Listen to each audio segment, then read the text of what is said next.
My family left me starving while they vacationed in Dubai. I'm Natalie Harper. I was 13 that summer, standing in the departures terminal at the airport, watching my entire family disappear through security for their dream vacation to Dubai. A whole month of five-star hotels, desert safaris, and infinity pools. My mom kissed my forehead and pressed something into my palm. A laminated bus card. "You're practically an adult now," she said brightly. "This'll get you everywhere you need to go. Grocery store, library, wherever. We trust you completely." Dad ruffled my hair. "Unlimited rides, kiddo. Plus we'll send grocery money every single week through the app. You'll be totally fine." My little sister Lily was already bouncing with excitement, clutching her brand new passport like a golden ticket. I nodded, smiled, hugged them goodbye. Then I watched them vanish into the international terminal, waving until they were gone. That transit pass felt heavy in my hand, like it was supposed to be enough to survive 30 days while they lived their best life halfway around the world. But when they finally came home early, 2 weeks ahead of schedule, my mom stopped dead in the doorway. Her face went pale. Her hand flew to her mouth. "No," she whispered. This can't be happening." Want to know how a bus pass and broken promises turned into the moment my parents regretted everything? Stay until the end. You'll see exactly what was waiting when they walked back through that door. If your entire family left you alone for a month with nothing but empty promises and a transit card, what would you do? Would you stay quiet? Or would you make sure they faced what they left behind? Tell me in the comments. I read every single one. I got back to the house that afternoon, and the silence hit me immediately. No voices. No TV humming in the background. Just the quiet buzz of the refrigerator and my footsteps echoing on the hardwood. I dropped my bag in the hallway and headed straight for the kitchen, determined to prove I could handle this. Mom and Dad had left some emergency cash in the drawer, about $40 in crumpled bills. Combined with the weekly transfers they'd promised, I figured I'd be fine. I grabbed a snack from what was already there, then opened my laptop to start the summer coursework my teacher, Mrs. Bennett, had assigned. The fee kept cutting out, so I knew I'd be spending a lot of time at the public library a couple miles away. The next morning, I packed my charger, a water bottle, and a notebook, then headed to the bus stop. The pass worked perfectly. I rode to the grocery store first. I bought the basics: milk, bread, peanut butter, soup, bananas, cereal. Nothing fancy, just enough to get by. The total came to about $20. I paid with the emergency cash, feeling pretty responsible. Back home, I organized everything neatly in the pantry. Even took a photo because it looked adult. Like proof I was managing. That evening, I heated up soup, streamed a show on my laptop, and texted my best friend Chloe about how weird but manageable everything felt. She was away at summer camp, so her responses came slowly. But even those short texts kept me from feeling completely alone. The next day, I rode the bus to the library. The cool air and rows of computers made it easier to focus. I finished one assignment, submitted it, and browsed around to kill time. That night, I checked the family group chat, expecting maybe a quick check-in, or at least the first money transfer notification. Instead, what I got were photos. A massive buffet spread at their 7-star hotel, plates piled with lobster, caviar, exotic fruits. Mom's caption, "Finally living our best life." So then a shot of Lily posing in front of the Burj Khalifa at sunset, lights starting to twinkle. Dad wrote, "Tallest building on earth. Unreal." So I zoomed in on my sister's huge smile, her new sunglasses perched on top of her head. They looked so happy, so relaxed. Another message came through, all three of them on a desert safari, riding camels against red dunes. Lily waving from the top, laughing. No questions about how I was doing. No. Did the money come through yet? Just more luxury highlights.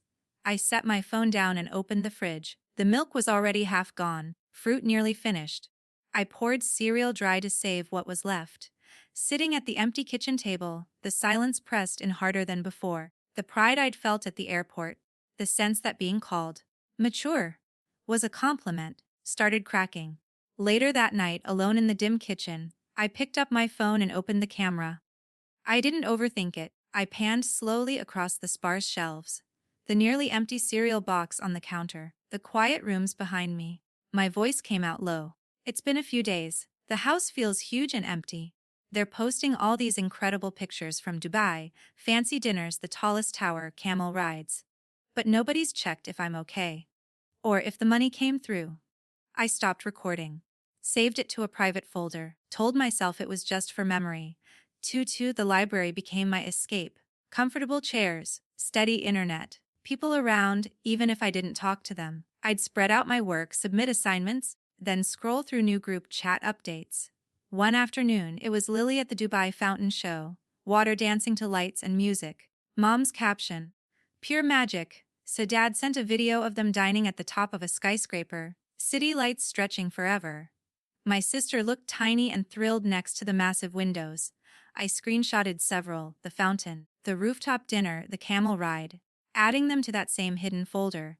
Each one stung a little more, proof of how fully they'd immersed themselves in that world while I rationed bananas and skipped snacks to make the cash last. By then, the emergency envelope was down to a few bills. I'd been careful, buying only necessities, eating smaller portions. But money disappears fast when it's your only lifeline. The promised weekly transfers never arrived, no notification, no explanation. I sent one casual text to Mom, asking if the app was working okay. It showed as read almost instantly, but no reply came. That evening, I recorded another clip. Light low, pantry door open to show how bare it had become. Still nothing from the app. I whispered to the lens. I've been making do with what was here, but it's running out. Today they posted about shopping at the Dubai Mall. Lily got new clothes and toys. They look like they're having the time of their lives. My throat tightened. But I saved it anyway. The ache grew heavier each night. I'd finish eating, often just toast with peanut butter by then, and sit in the living room with every lamp on to push back the quiet. The contrast hit hardest when new photos dropped. Mom at a spa, Dad and Lily at an indoor ski slope inside a mall. All of them at a gold-plated ATM just for fun. Every image screamed extravagance. Every caption carefree. One night, after another minimal meal, I opened the fridge again and filmed the almost empty interior. "This is pretty much it now," I said softly. "A little bread, some condiments, not much else." They just sent pictures from a private yacht tour today. Lily waving from the deck, the skyline behind them. It's like they're in a different universe. I ended the recording. Sat on the floor with my back against the cabinets. Let the silence settle. The hurt was shifting into something steadier. Something that made me keep collecting those screenshots and clips. Not rage yet. Just this growing need to document how completely they'd moved on without looking back. How my sister was experiencing wonders I could only see through a screen while I counted crumbs to make it another day. Focusing on my laptop became harder with each passing day. The lack of real meals left me foggy-headed. Submitting summer assignments felt like pushing through mud. My work came back with lower scores than usual. Notes from Mrs. Bennett pointing out missing details, rushed answers. She emailed first, gentle but direct.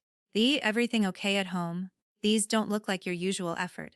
So I typed back a quick, "Yeah, just adjusting." But she wasn't convinced. The next message asked for a video call to check in.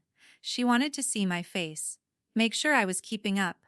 I accepted the request one afternoon from the kitchen table, angling the camera so the bare counters stayed mostly out of frame. Mrs. Bennett appeared on screen, her classroom posters visible behind her. She smiled at first, then her expression shifted as she took in my tired eyes and pale skin. "Natalie, you look exhausted. What's going on? Where are your parents?" The question hung there. I'd held it together until then, but her concern cracked something open. My voice came out small. "They're in Dubai for the month? With my sister. It's just me here?" Her eyebrows shot up. "Alone? For how long now?" I swallowed. "Over a week. They promised money for food, but it hasn't come. I've been getting by, but I haven't eaten properly in days. No adult has stopped by." She went quiet for a second, processing. "Teachers are mandated reporters." She knew the rules as well as I did by then. "This isn't right," she said firmly. "Stay put. I'm calling someone who can help." "Right now?" The call ended. I sat staring at the blank screen, heart racing. Part of me felt relief. The rest felt terrified about what came next. Less than an hour later, the doorbell rang. I peeked through the window and saw Mrs. Bennett standing on the porch with a woman I recognized instantly. My Aunt Monica, Mom's older sister, who lived just a few streets over in the same neighborhood. I opened the door. Aunt Monica pulled me into a tight hug before I could say anything, her arms trembling. "Oh, sweetheart," she murmured, voice thick. "Why didn't you call me sooner?" Mrs. Bennett stepped inside behind her, eyes scanning the quiet hallway and empty living room. Aunt Monica kept hold of my shoulders, looking me over like she was checking for injuries. "You're too thin," she said softly. "Let's see the kitchen." They moved past me. I trailed behind as my teacher opened the fridge door. The cool air spilled out, revealing almost nothing. A jar of pickles, half a loaf of stale bread, a few condiments. The pantry wasn't better, just a couple expired cans and an open bag of rice. Mrs. Bennett took photos with her phone, expression tightening. Aunt Monica's jaw clenched. But she stayed calm. "This ends today," she said. They didn't lecture or hesitate. Aunt Monica grabbed my hand. "Come on. We're going to the store right now." Mrs. Bennett drove us in her car to the nearby supermarket, the same one I'd been to before. This time felt different. They let me push the cart, filling it with real food: chicken, fresh vegetables, pasta, cheese, fruit, eggs, yogurt, things I hadn't bought because they cost too much on my tiny budget. The total was higher than anything I'd spent alone, but Aunt Monica paid without blinking. Back home, we unpacked together. The kitchen's suddenly full again. Mrs. Bennett excused herself to make some calls outside while my aunt started dinner. Grilled chicken with rice and steamed broccoli. Simple, but smelling incredible. As it cooked, I sat at the table and finally let the words spill out. I told them everything. The airport goodbye. The untouched promises of money. The constant Dubai photos that made me feel invisible. I pulled out my phone and showed a few of the videos I'd recorded. The empty shelves, my quiet voice describing how alone it felt. Then the screenshots. Lavish hotel buffets. Lily at the top of Burj Khalifa.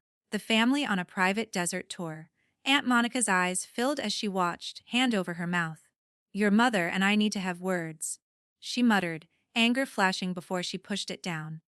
Mrs. Bennett came back in, having spoken to someone official. "We're reporting this," she said gently but firmly. "It's not safe for a 13-year-old to be left like this, no matter what they thought." Dinner was ready soon after. We ate at the table. The first proper meal I'd had in too long. The chicken was juicy, the rice flavorful, the broccoli crisp. Warm food in my stomach felt like waking up. Between bites, I answered their questions, explaining how I'd tried to stretch everything, how the silence at night got heavier, how seeing my little sister live that glamorous life while I scraped by hurt worst of all. Aunt Monica reached across and squeezed my hand. "You're not alone anymore," she said. "I'm right here, and I'm not going anywhere until this is fixed." After we cleaned up, the doorbell rang again. This time it was Miss Carter from Child Protective Services, clipboard in hand. Professional but kind. She introduced herself and asked to look around. I led her through the house while Mrs. Bennett and Aunt Monica waited in the living room. She photographed the kitchen again, noted the new groceries separately, asked quiet questions about meals, sleep, how often anyone checked in. I answered honestly, about the missed money transfers, the lack of calls, the way the Dubai posts kept coming without a single "How are you?" She spoke to me alone in my room for a while, making sure I felt safe talking freely. Then she met with the adults downstairs. I heard low voices, serious tones. When she came back up, her expression was resolute. "This meets criteria for neglect," she explained gently. "We're opening a case tonight. You won't be alone again. We're making arrangements right away." By the time she left, plans were set. I'd stay with Aunt Monica starting tomorrow. Follow-up visits were scheduled. Mrs. Bennett hugged me goodbye, promising to check in daily. Aunt Monica stayed that night on the couch, just in case. Lying in bed later, stomach full for the first time in days, the house didn't feel quite so empty anymore. Someone had finally seen what was happening, and they weren't walking away. I packed a duffel bag with clothes, my charger, laptop, and a few books. The next morning, Aunt Monica helped carry it to her car. We drove the short distance to her house in the same neighborhood. The place felt familiar. Same style homes, tree-lined streets. But stepping inside hers was like entering a different world. The air smelled of coffee brewing and something baking. Lights warm. Soft music playing from a speaker in the kitchen. She showed me to the guest room, bright with sunlight through white curtains. "Make it yours for as long as you need," she said, setting my bag down. I unpacked slowly, hanging shirts in the closet, placing my notebook on the nightstand. It already felt safer than the empty house I'd left behind. My phone buzzed with a text from Chloe. Her parents had okayed her staying over for a couple weeks. Aunt Monica had suggested it to help me adjust. Chloe arrived that afternoon with her own backpack and a big hug. "No way I'm letting you go through this alone," she whispered as we hauled her stuff upstairs. Having her there turned the guest room into something closer to a sleepover. Posters we taped up temporarily, her sleeping bag on an air mattress beside the bed. Dinner that first night was spaghetti with meat sauce, garlic bread, and a big salad. Food that filled the table and my plate twice. Aunt Monica let us help. Chloe chopped vegetables while I stirred the sauce under her guidance. The kitchen filled with laughter when sauce splattered. Stories about school. Normal things I hadn't realized I missed so much. Sitting down to eat together, passing bowls, actual conversation.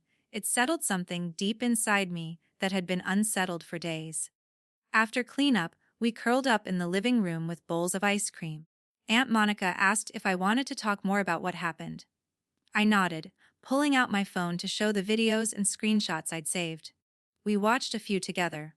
The quiet kitchen clips, my small voice describing the emptiness. The lavish Dubai posts rolling in without any check-ins. Chloe's eyes widened at the hotel suites and private tours. My aunt listened without interrupting, face tightening only slightly when Mom's captions bragged about pure bliss. When we finished, Aunt Monica closed the phone gently. "You were brave to document this," she said. "It hurts to see, but it's important." We talked late into the evening, not rehashing every detail, but about how ignored I'd felt. How the constant glamour shots made the silence at home worse. Chloe shared times she'd felt left out at family events, making me feel less alone in the ache. My aunt promised we'd handle whatever came next as a team. The routine over the following days brought a kind of calm I hadn't expected.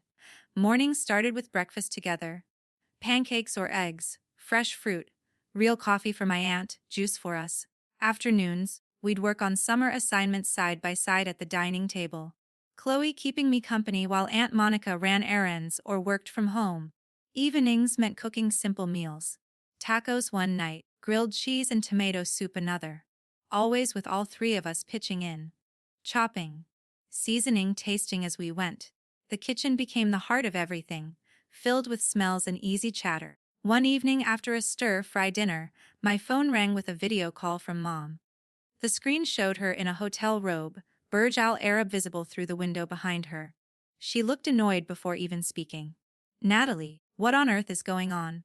Your school and some agency contacted us. Something about an investigation. Do you have any idea how this looks for us here?" I froze, fork halfway to my mouth. Aunt Monica paused the movie we'd been watching and moved closer.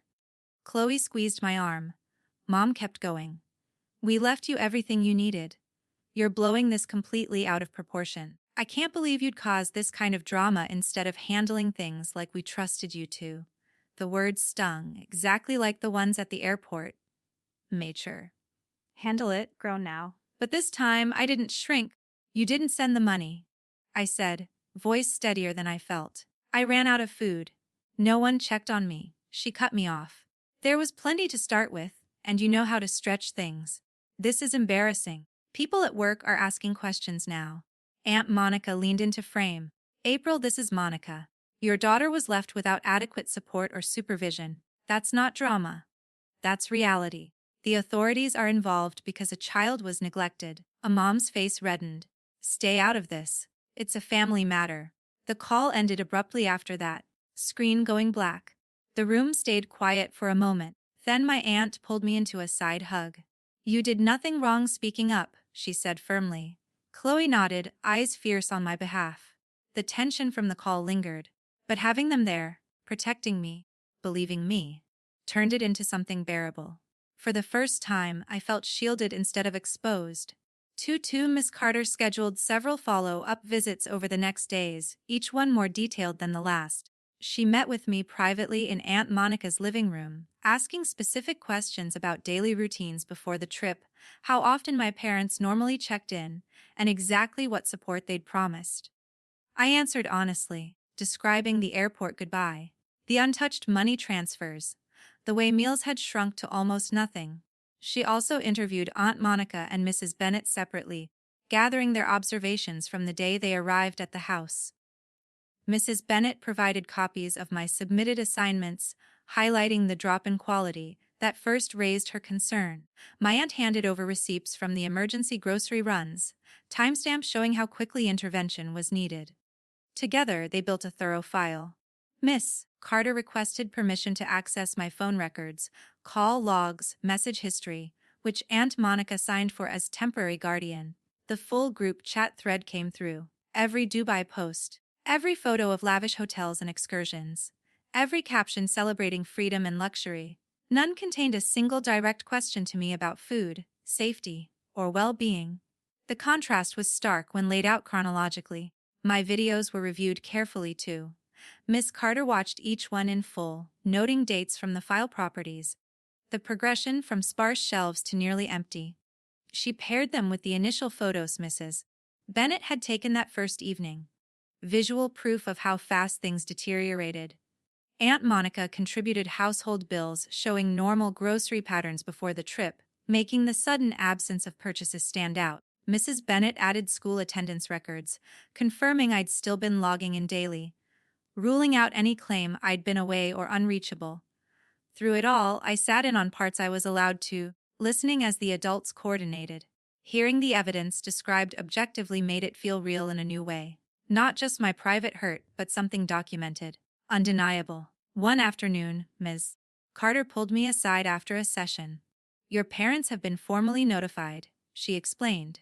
"They received an official email requiring a response and explanation. Because of the duration and lack of supervision, the case is moving quickly." Keishi paused, watching my reaction. "They've changed their flights. They're coming back 2 weeks earlier than planned." The news hit like a wave. Part of me felt panic at the thought of seeing them. Another part felt something close to resolve. That evening at dinner, I told Aunt Monica and Chloe I wanted to be at the old house when my parents arrived. I wanted to face them directly. Let them walk into the reality they'd ignored. My aunt exchanged a look with Miss Carter over the phone later. Both agreed it could be arranged with supervision present, as long as I felt safe and supported. "It's your voice that matters most here," Miss Carter said. "If being there helps you feel heard will make it happen." The days leading up to their return built a strange tension. Mornings were calm, helping with breakfast, finishing remaining summer work with Chloe beside me, offering encouragement. Afternoons often meant another meeting or call, updating the file. Evenings, we'd talk it through, my aunt listening without judgment, as I voiced the mix of nerves and determination growing inside. Chloe stayed close, suggesting we make a list of what I wanted to say if things got overwhelming. We wrote bullet points on paper, simple truths, the missed money, the unanswered texts, how invisible I'd felt. Reading them back helped steady me. Aunt Monica shared stories from when she and Mom were kids, reminding me this wasn't my fault, that patterns of prioritizing image over care went back further than me. Her steady presence anchored everything. Miss Carter checked in daily, reviewing safety plans. Who would be in the room? How to signal if I needed a break? What happened immediately after? Knowing professionals had my back eased the fear. By the night before their arrival, the mix of emotions had settled into something firmer. I wasn't the kid waiting alone anymore. I had proof, support, and a clear sense of what I deserved: basic care, attention, safety. Facing them wouldn't erase what happened, but it would force them to see it. Lying in the guest room with Chloe already asleep on the air mattress, I stared at the ceiling and felt the shift inside. Worry still there, but underneath it, a growing certainty that speaking my truth, surrounded by people who believed me, was the strongest thing I could do. The front door opened without warning that afternoon. Dad walked in first, wheeling a shiny new suitcase, still dusted with fine desert sand, laughing over his shoulder about the insane heat at Dubai airport. Mom followed, sunglasses perched in her hair, arms full of glossy shopping bags from the mall and a massive stuffed camel for Lily. My little sister skipped in last, hand in hand, grinning, clutching a glittery snow globe of the Burj Khalifa, already chattering about the gold vending machine and the aquarium tunnel. The laughter died the second they crossed the threshold. Miss Carter stood at the head of the kitchen table, in her navy blazer, folder open. Mrs. Bennet leaned against the counter, arms crossed. Aunt Monica sat tall in the chair opposite me, hand resting protectively on my shoulder. Chloe sat to my right, back straight, eyes locked forward. Every piece of evidence we'd prepared lay spread across the table like cards no one wanted to play. Dad's smile vanished. Mom's shopping bag slipped from her fingers, hitting the tile with soft thuds. Lily froze mid-sentence, snow globe still raised like a trophy. Miss Carter spoke first, voice calm and official. "Mr. and Mrs. Harper, please come in and have a seat. We have some things to go over." They didn't move.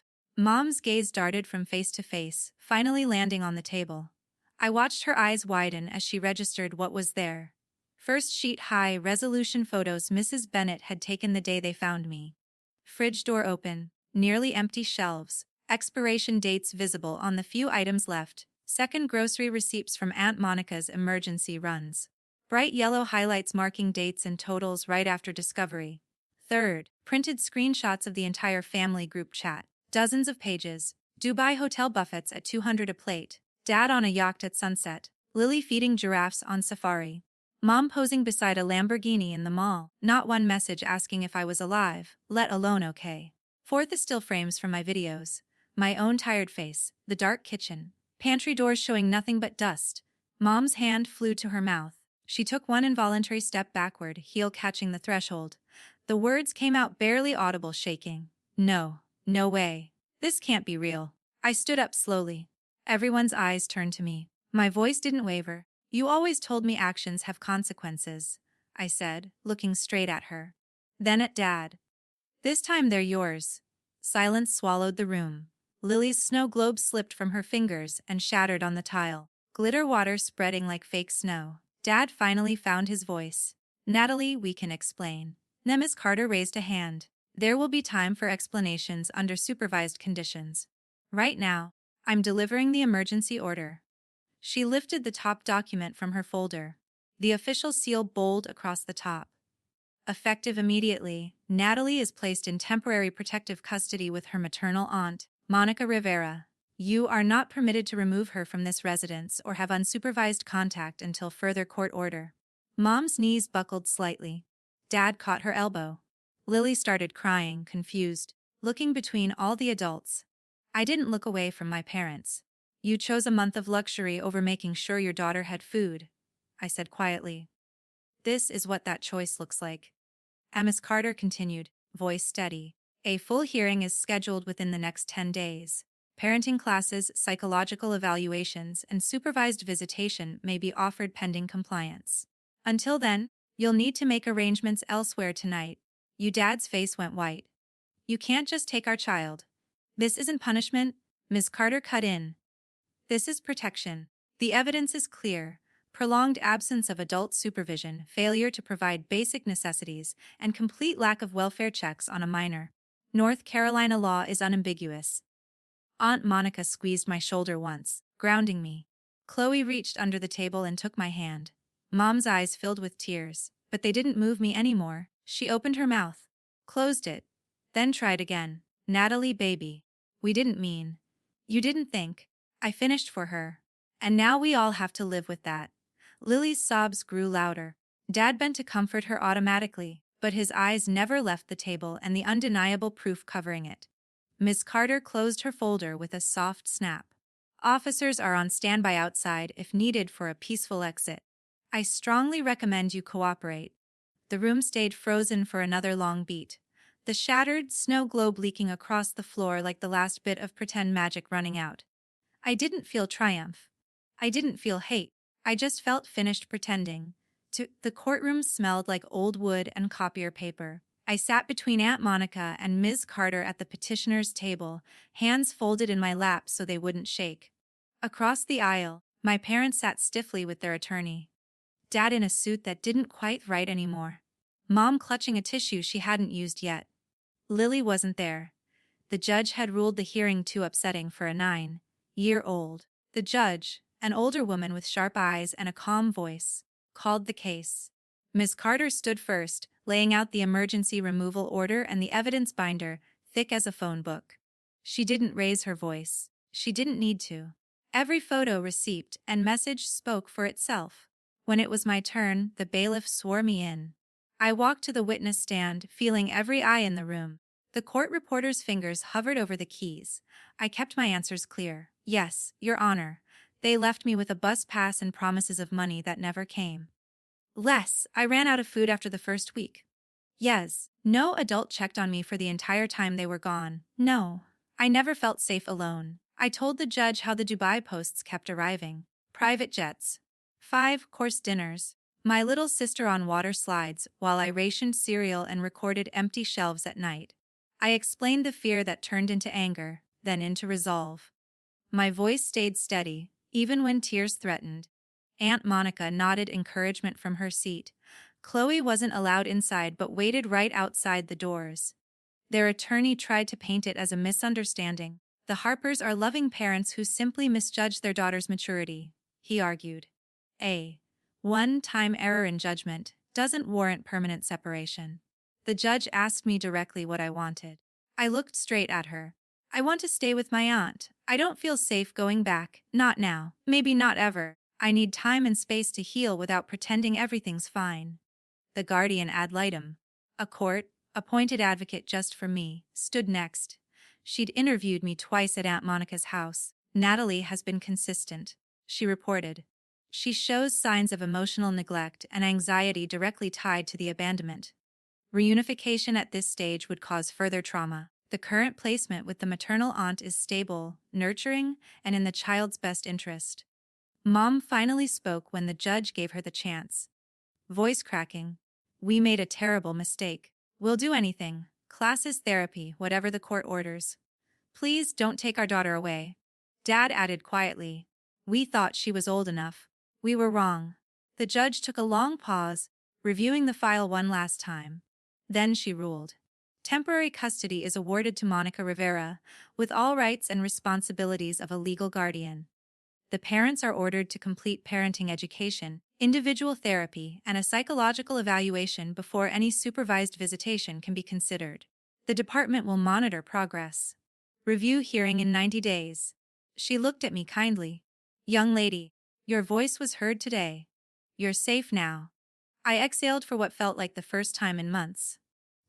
Back at Aunt Monica's that evening, the weight lifted another notch. No more wondering when the next call or demand would come. No more pressure to forgive before I was ready. The temporary order meant structure, boundaries, and most importantly choice. Ms. Carter explained the next steps over takeout pizza. Classes for my parents had already been scheduled. Their therapist would report compliance. Visitation, if it ever happened, would be on my terms. And only when I said yes. I didn't hate them. I just didn't trust them with my well-being anymore. Aunt Monica tucked me in that night like I was little again, brushing hair from my forehead. You were incredible today, she whispered. I'm so proud of the strength you showed. For the first time since the airport, I fell asleep without checking my phone for new Dubai photos or wondering if anyone cared whether I'd eaten. The court had drawn the line. And for now, I was on the side where I finally felt seen. The final hearing came on a quiet weekday morning. I wore the simple navy dress Aunt Monica had helped pick out. Nothing flashy, just something that made me feel put together. Same courtroom, same judge. But the air felt different, less urgent, more conclusive. Ms. Carter presented the updated report first. My parents had completed the required parenting classes and started therapy, but progress notes showed resistance. Excuses about work stress. Minimization of what happened. The psychologist's evaluation flagged ongoing patterns of prioritizing personal needs over child welfare. The guardian ad litem spoke next. Natalie has thrived in her current placement, she said. School engagement is up, emotional stability markedly improved. Forcing reunification now would undo that progress. When the judge asked if I wished to speak, I stood without hesitation. I'm glad they're taking classes. I began. I hope they learn from this. But I'm not ready to go back. I finally feel safe every day. Heard, cared for. Not an afterthought. Staying with my aunt is where I need to be. The judge nodded, reviewing the thick file one last time. Then she delivered the ruling. Based on the evidence, recommendations from Child Protective Services, the guardian ad litem, and the child's own clear wishes, permanent legal guardianship is granted to Monica Rivera. Parental rights remain intact, but primary custody resides with the guardian until further order or emancipation. This court finds it in the best interest of the minor. It was over. No appeal timeline mentioned. No forced visits looming. Just stability. QP life at Aunt Monica's settled into something steady and good. Mornings began with the smell of coffee and whatever we felt like making. Blueberry muffins some days.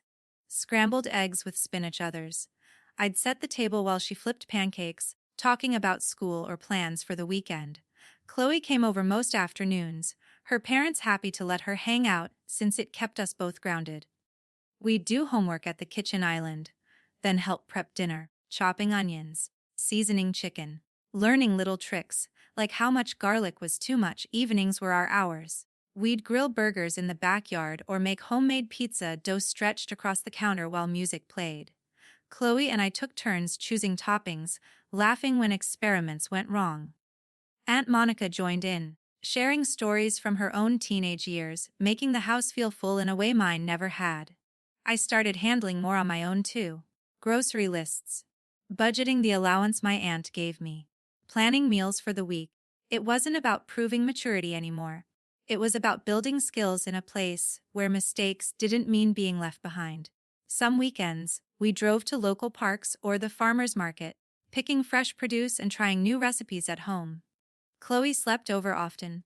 The guest room basically split between us. We'd stay up talking about everything and nothing, the kind of conversations I'd missed most when alone. My old family tried reaching out a few times. Cards, emails forwarded through the caseworker. I read them, felt the complicated mix of sadness and distance, then chose not to respond. Not out of hate. I just wasn't ready, and I didn't have to be. Protecting my peace wasn't selfish. It was necessary. Lily's name came up sometimes in reports. She was doing okay, adjusting. I hoped she was safe. Hoped my parents were learning. But I didn't need to be part of that chapter to wish them well from afar. Looking back now, I understand what real family means. It isn't just blood or a shared address. It's showing up every day, noticing when someone's hurting, putting their needs alongside your own. It's warm meals, honest talks, and the quiet assurance that you matter. Not as an afterthought, but as a priority.